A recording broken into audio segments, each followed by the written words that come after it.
Pertanyaan terkait apa itu manhaj salaf, itu adalah metode di dalam beragama mengikuti para salafus soleh. Ketika disebut manhaj salaf, ketika kita beragama dianjurkan untuk mengikuti para salafus soleh, orang-orang terdahulu. Jadi itu lebih kepada metode beragama. Bagaimana ketika kita beragama itu tidak sebatas taklid, tetapi kita mengetahui hujahnya, mengetahui dalilnya berdasarkan kepada apa yang disampaikan oleh Nabi dan para sahabat Rasulullah SAW, dan juga generasi salaf yang lain setelahnya seperti tabi'in, tabi'ut tabi'in.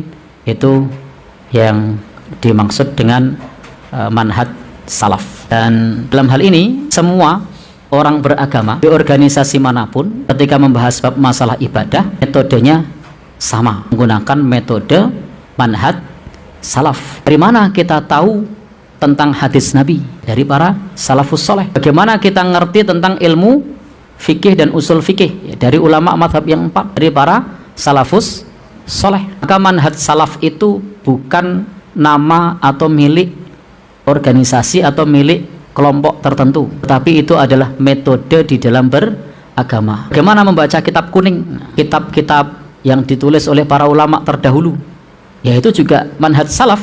Jadi manhaj salaf itu tidak merujuk pada nama organisasi, bukan pula lembaga, bukan pula yayasan, tapi metode di dalam beragama yang merujuk kepada apa yang dikerjakan oleh para salafus soleh, khususnya dalam masalah akidah dan ibadah.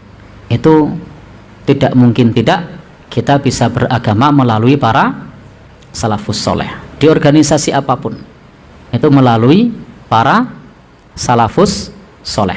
Nah, kalau ngarang sendiri ya itu bukan manhaj salaf, karena syarat disebut manhaj salaf itu kalau melalui para orang-orang terdahulu, termasuk di sana ada Nabi, ada para sahabat, ada para tabi'in, ada para tabi'ut tabi'in, dan yang lainnya.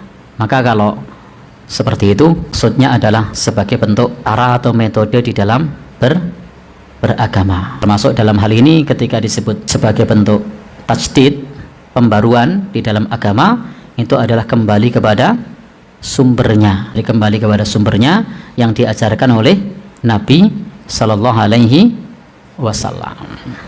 Jadi jangan sampai ketika ada orang menyebut manhaj salaf, lalu bayangan kita kepikiran kepada organisasi atau kepada kelompok tertentu, tapi itu adalah metode di dalam beragama mengikuti para salafus soleh. Wallahu a'lam bishawab.